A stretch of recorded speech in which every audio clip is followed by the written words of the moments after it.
The Reverend Gretchen Haley writes, "Give up the fight. Give up the fight for some other moment, some other life than here and now. Give up the longing and for some other world, the wishing for other choices to make, other songs to sing, other bodies, other ages, other countries, other stakes. Purge the past. Forgive the future, for each comes too soon. Surrender only to this life, this day, and this hour, not because it does not constantly break your heart, but because it also beckons with beauty, startles with delight. If only we keep waking up. This is the gift we have been given. These body clothes, this heartbreak, this pulse, this breath, this light, those friends, this hope. Here, we remember ourselves, all a part of all, giving thanks together. Come, let us worship. Welcome to worship with Eliot Unitarian Chapel. Wherever you are tuning in from, I am delighted that you're with us. I am Eliot Chapel's lead minister, the Reverend Barbara Gaydon, and I hope that this is a service that nurtures your spirit. If you are new to Eliot Chapel, we are an intentional community that welcomes all races, genders, all sexual orientations. We welcome people of all creeds and beliefs, all economic circumstances, and all types of families. From these differences, we believe that we bloom and grow. If you would like to learn more about our congregation and connect with us in real time, please look for information at the end of the service. Again, thank you for coming. May the light we now kindle inspire us to use our powers. To heal, not to harm. To help, not to hinder. To bless, not to curse.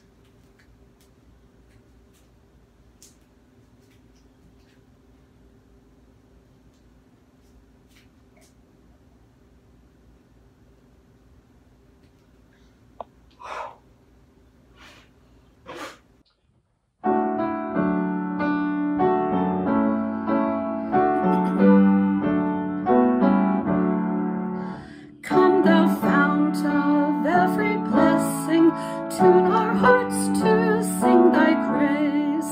Streams of mercy never ceasing, call for songs of loudest praise. While the hope of life's perfection fills our hearts with joy and love, teach us ever to be faithful. May we still thy goodness prove. Come thou fount of every vision, lift our eyes to what may come. See the lion and the young lamb dwell together in thy home. Hear the cries of war fall silent, feel our love flow like the sun. When we all serve one another, then our heaven is begun. Come thou fount of inspiration, turn our lives to higher ways. Lift our gloom and desperation, show the promise of this day. Help us find ourselves in union, help our hands to love our love. With thine aid, O fount of justice, earth be fair as heaven above.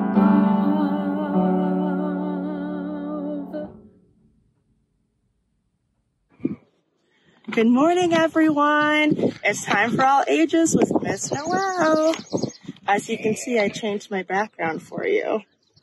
So, today's story is The Power of Compassion, which goes with our sermon today.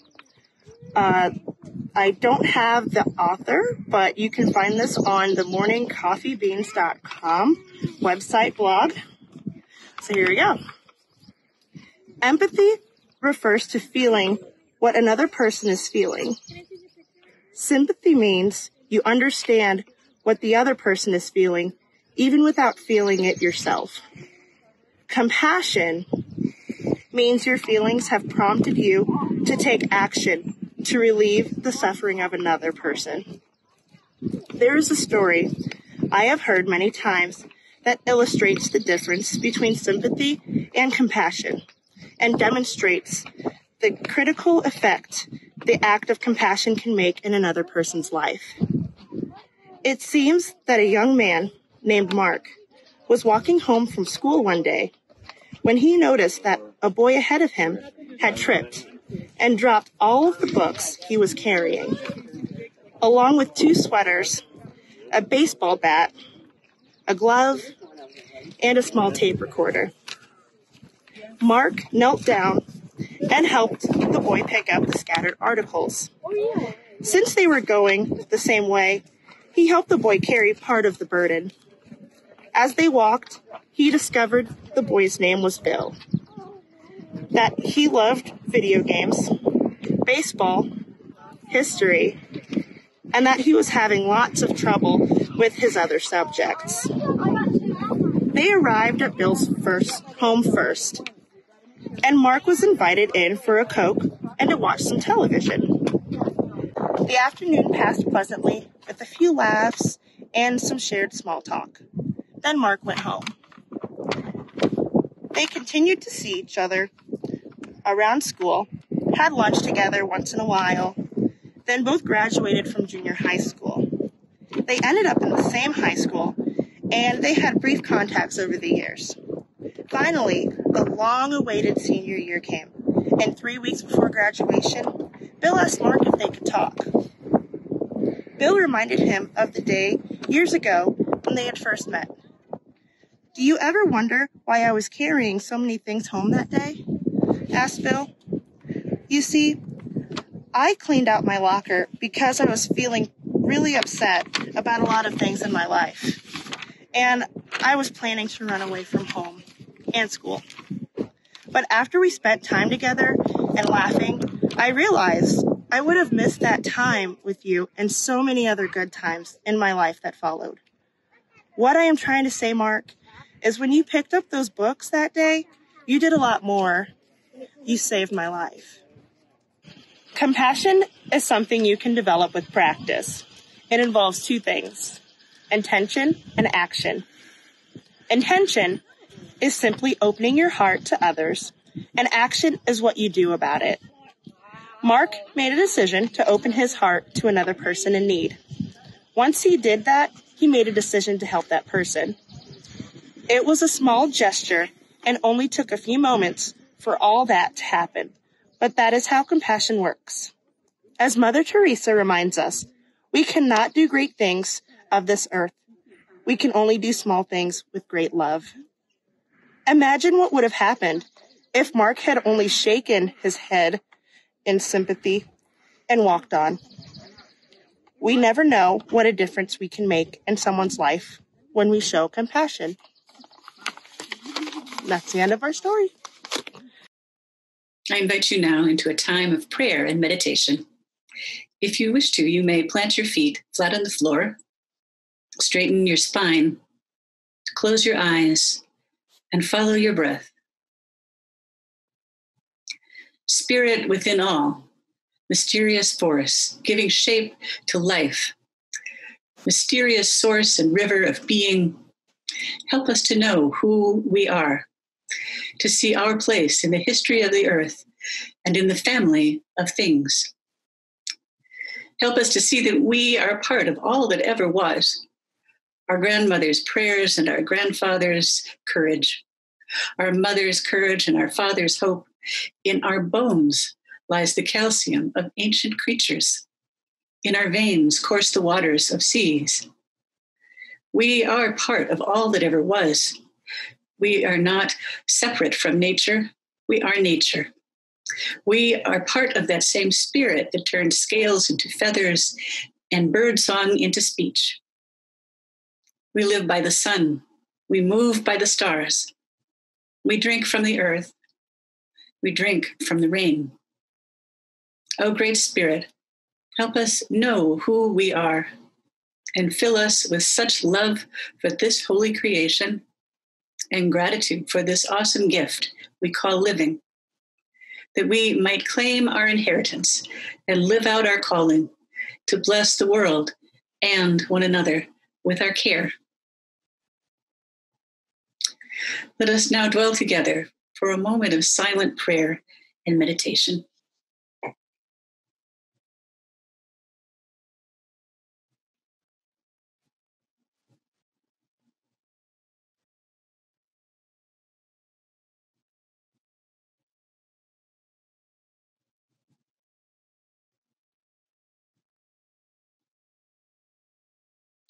Into this shared silence, you may speak the name of any you wish to hold up for the love and prayers of this gathered community.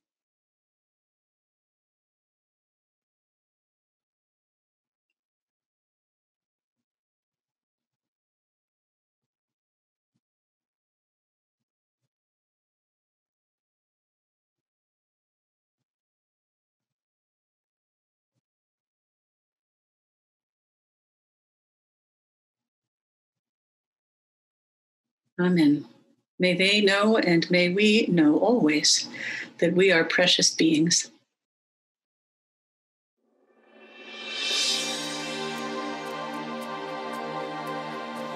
This is an aerial view of the Unitarian Universalist Meeting House in Provincetown, Massachusetts.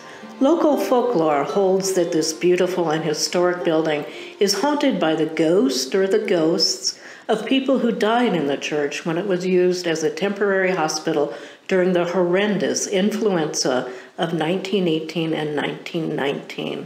Worldwide, over 50 million people died, so it's little wonder that this history itself should continue to haunt us and ask us to remember the people and the events of that time.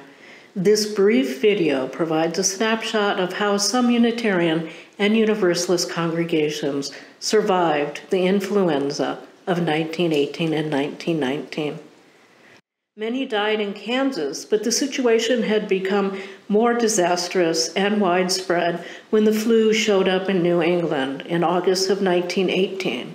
By fall, most American communities were inundated with cases, and hospitals struggled to keep up with those who were ill, especially as many doctors and nurses were already away, engaged in the war effort.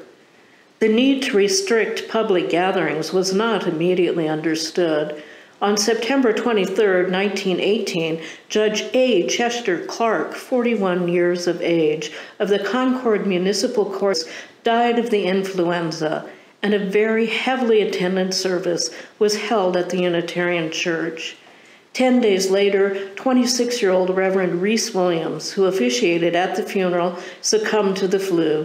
The paper noted that his life was full of promise, and his loss to the community will be widely felt, for few young men have in so short a time made such an impression. Eventually, public gatherings would be restricted and face masks required or strongly encouraged by local authorities. Church services were suspended in hot spots. Some church officials, such as the Roman Catholic Bishop of Detroit, Michael Gallagher, joined business owners in begging officials to lift the ban on public gatherings. In general, however, the Unitarian and Universalist churches cooperated with the authorities, often using the occasion to show their support for science-based public policy, even as some other religious leaders were suggesting that the cause of the epidemic might be precisely God's displeasure over the growing support of science in liberal religious circles. Eventually, after a few frightening resurgences, including one triggered by the widespread celebrating that occurred on Armistice Day, November 11, 1918, effectively ending World War I, the epidemic had pretty much died down by the end of 1919. Normal activities, including church services, resumed, and as the Lowell's Courier-Citizen newspaper put it, hearts beat lighter with the proposed healing from the epidemic. That same newspaper article described the first service of the reopened Unitarian Church. The Reverend William Walsh preached on the text from Psalms, "For the Lord will reward the faithful." Miss Butterworth resumed her place at the organ, and Miss Gregson so beautifully decorated the altar with autumn leaves and cosmos flowers that the paper noted that it was as if the leaves and flowers were smiling, as if Jack Frost had never found out their habitations. Not everything was a celebration that day, however. A gold memorial star was placed on a flag in front of the church in honor of a young man of the congregation who had died in active military service, as the congregation returned to its more ordinary ways of coming together in both celebration and mourning. Every month, Eliot Unitarian Chapel shares our offering with a local organization that helps promote our mission of courageous love and compassionate action. In June, we're sharing our offering with the St. Louis Interfaith Committee on Latin America, or IFCLA. Through education and advocacy, IFCLA convenes an interfaith community to accompany the people of Latin America in their work for human rights and social justice. Together with their partners, they create and sustain programming to put a human face on issues in Latin America. IFCLA was instrumental in helping Eliot Chapel and other churches in St. Louis learn about the needs and injustices experienced by undocumented people and help us to develop skills in being better partners with them. They partner with us in our ongoing work of supporting folks seeking asylum and sanctuary. Please give generously. There are instructions for giving on your screen.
Once upon a time, the Baal Shem Tov, or Master of the Good Name, would go to a certain part of a certain forest to meditate when he saw a threat of misfortune for the people. There he would light a fire, say a special prayer, and the miracle would be accomplished. And the people were saved. Later, when his disciple, the Maggid of Mezrich, also faced a threat to his community, he too wished to intercede with heaven. So he would go to the same place in the forest and say, "Master of the universe, listen, I do not know how to light the fire, but I am still able to say the prayer." And again, the miracle would be accomplished and the people were saved. Still a generation later, Rabbi Moshe Leib of Sassov, in order to save the people once more, would go into the forest and say, "I do not know how to light the fire. I do not know the prayer, but I know the place, and this must be sufficient." It was sufficient, and the miracle was accomplished. Then, in the next generation, it fell to Rabbi Israel of Rietzen to overcome misfortune. Sitting in his armchair, his head in his hands, he spoke to God. I am unable to light the fire. And I do not know the prayer. I cannot even find the place in the forest. All I can do is tell the story. And this must be sufficient. It was sufficient. And the people, yet again, were saved. God made human beings because God loves stories. In March, we were hearing the reports from Seattle and New York, and it was just starting to sink in. The virus was coming here.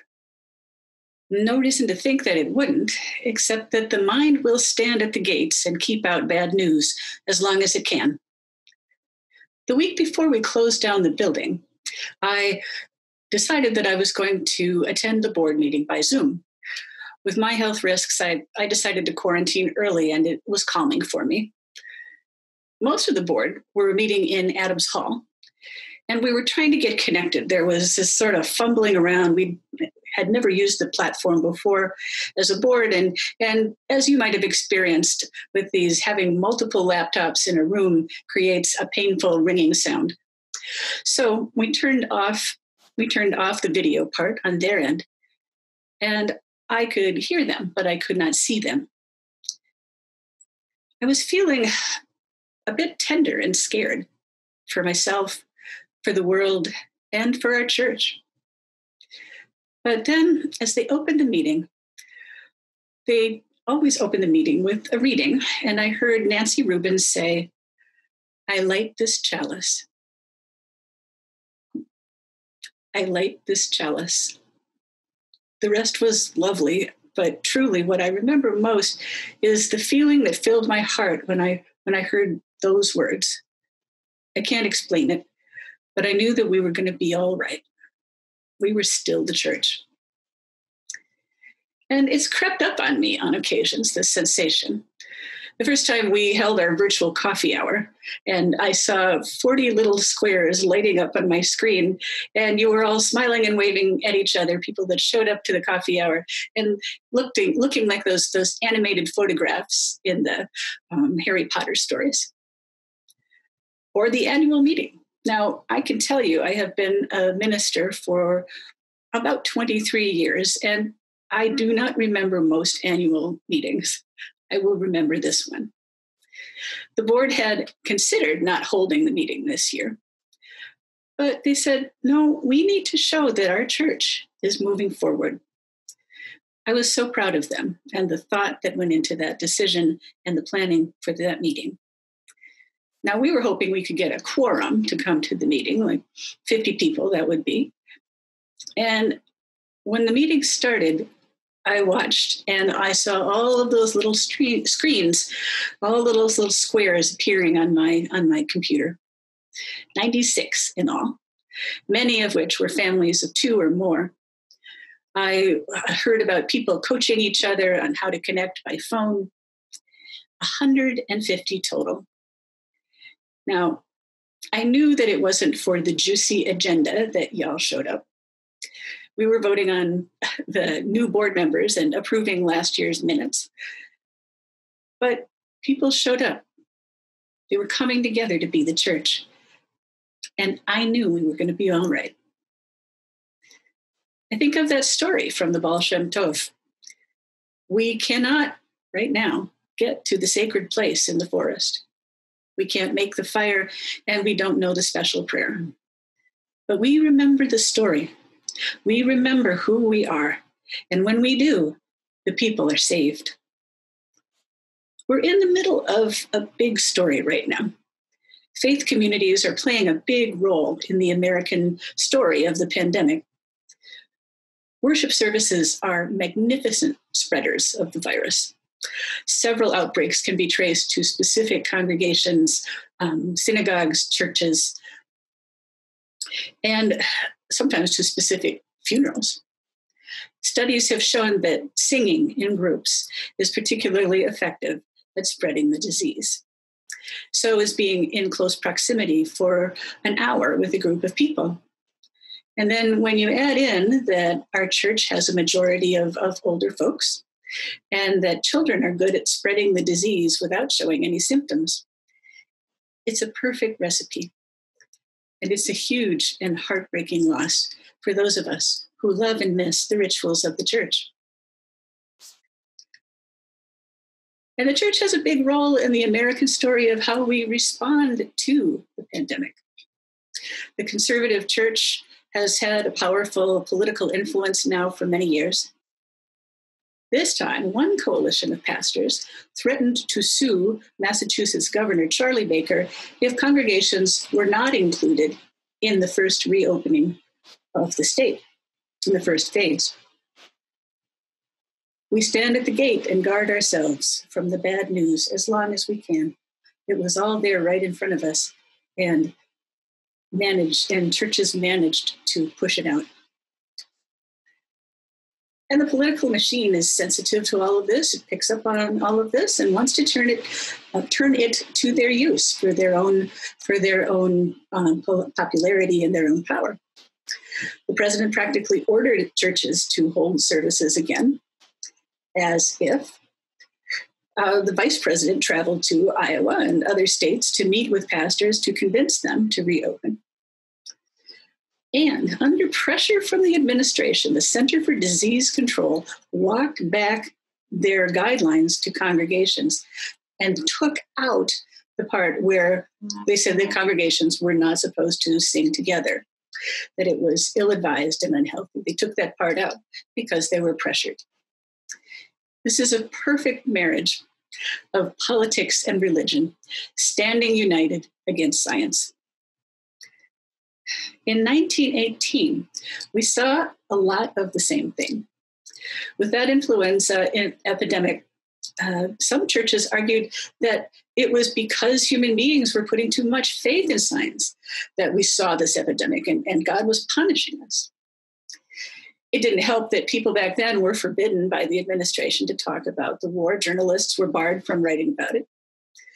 Woodrow Wilson thought that it would weaken the war effort. And the influenza, and like the influenza of 1918, we were still having an argument with scientists. I find it hard to believe, almost more than 100 years later.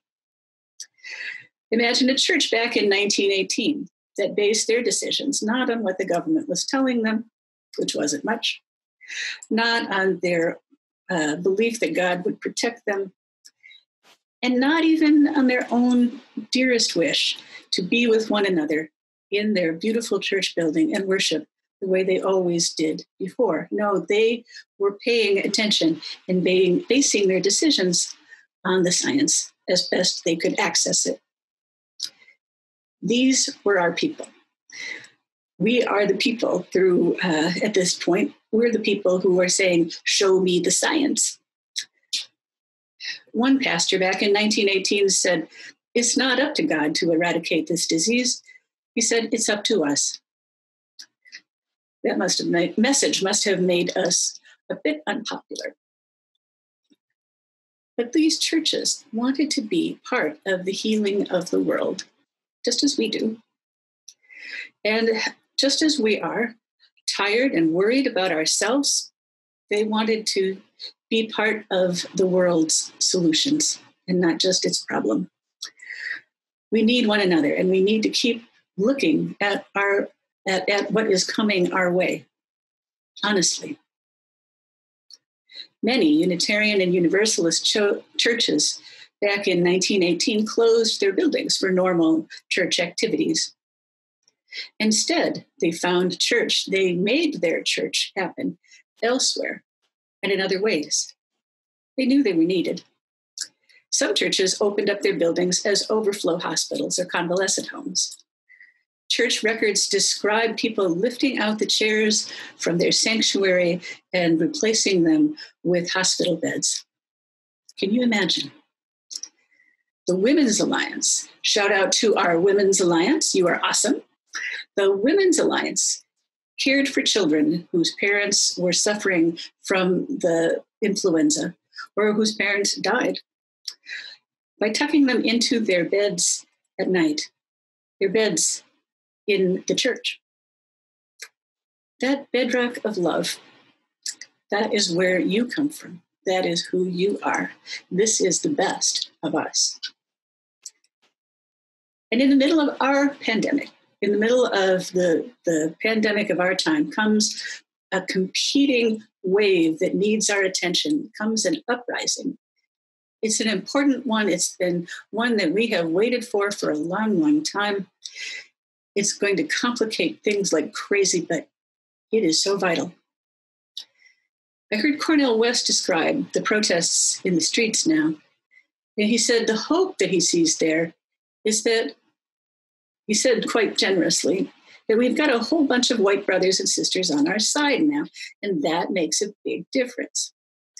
And we got Black folk and red folk, indigenous people and Asians. He said, this is a matter of integrity and honesty, a matter of justice and love.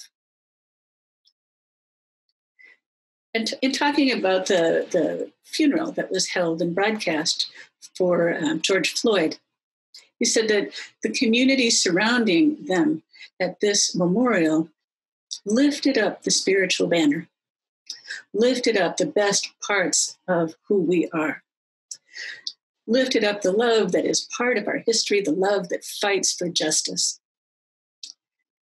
And this is true for, in some way, shape, for all faiths, he said. And he described ancestors being lifted up. Dorothy Day for the Catholics, Rabbi Heschel for the Jews, William Sloane Coffin for the Protestants, and Lydia Maria Child, who is a Universalist. He didn't say that, but we know it. Lydia Maria Child, and that is us. She's one of ours. We are part of this. And the church and faith communities are a big part of whether this revolution is going to move forward, really, whether we really mean it, or slide back into disconnect and disinterest and people thinking that if they're not Black or brown, it is none of their business. At this time, the church must show up. We must find a way. And we have found ways to show up outside of our building. In the wake of Michael Brown's murder 6 years ago, we began to stand and sit outside of our building every single week, lifting up a spiritual banner, signs that read Black Lives Matter. We were so nervous when we started.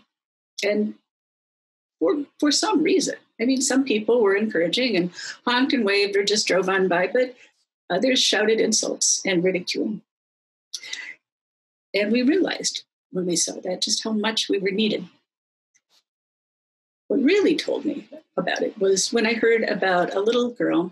She was of mixed race, living with her white mother in our town. And she asked her rabbi, she went to the Central Reform Congregation, she asked Rabbi Susan, why don't we see white people protesting? Don't they care? And Rabbi Susan said, there is a church in your town called Eliot Chapel. If you go by the church on a Tuesday night, you will see white people protesting. And she did. It's been 6 years since Eliot's been doing this work, and things in between have mostly been quieted down. We haven't seen a lot of push forward. Things have kind of gone back to status quo. People in town got used to our being there. They don't even vandalize our sign anymore. It didn't seem like very much was happening. And then last Saturday in Kirkwood, a march happened. Thousands of people marched in the streets with that spiritual banner, Black Lives Matter.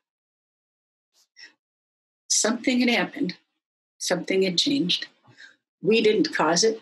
We didn't organize it, but I have to think that we are a part of the wave that helped to bring it here, part of the force of love and human decency that has brought us to where we are in this, I believe, hopeful place. It's very new. There will be a backlash. We can anticipate that. There always is. There will be lip service and half-hearted solutions that get proposed that will want to quiet all the voices. And we will grow tired. But still, we need to be part of this next wave, the one that will not rest until this violence, this police brutality towards Black people stops happening. We are needed. I've heard people say that they are frightened for our church, that if we cannot meet for a long time in our building, we won't survive this. They're frightened of that. And I can see why. I understand. I miss it myself. But I say, this church as a force of love is just too powerful to stop. It's too powerful for us to let it stop. Church is not just going to a nice building on a Sunday morning for entertainment or having a book group discussion. Now, I can hear all you book group people saying, don't mess with my book group. And those are wonderful points of connection. They're important for us, truly. And church is so much more than that. It's in service of more than that. It's making us into people who know how to love and know how to act when it's difficult and know how to face hard things and help heal the world. Church is what allows us to open our hearts as a sanctuary and offer asylum, support to undocumented, persecuted people. And this is what we continue to build in ourselves and in our children. This is how we are going to have the heart to come through this pandemic alive and whole, caring for the people and not the money. We're likely to have a second wave of the virus. Cases are rising in 19 states, including Missouri, which is opening soon this week. It could get very hard again. We don't really know what's going to happen, though. And in the midst of all of this, we need some sort of grounding, some place that offers us the choice again and again to act from love, a place that teaches us how to do that. And that is right here. Eliot Chapel will meet primarily online. It could be a long time. And we are going to need to care for one another and care for the world and be the church in this new way.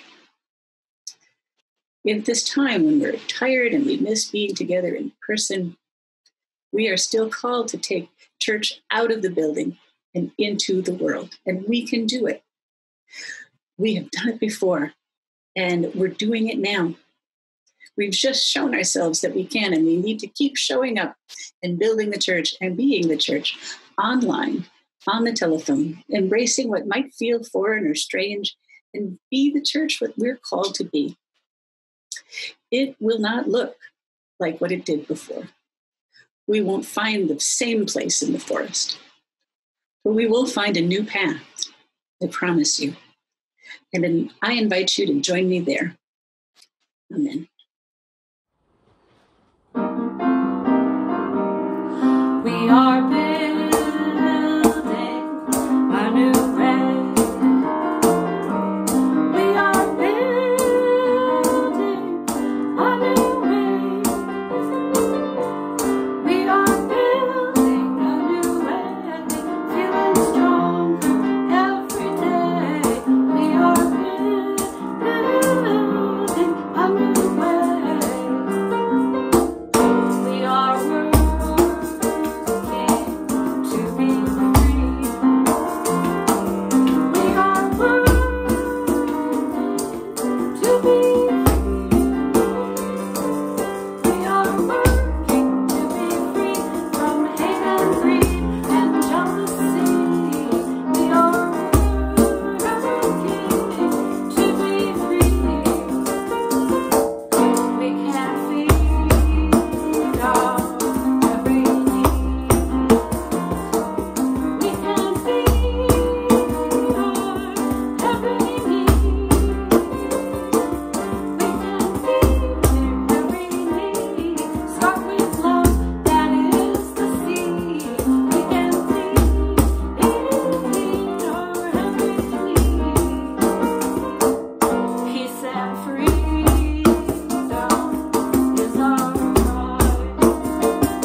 Now may the love which overcomes all differences, which heals all wounds, which puts to flight all fears, which reconciles all who are separated, be in us and among us now and always. Go, my friends, in peace.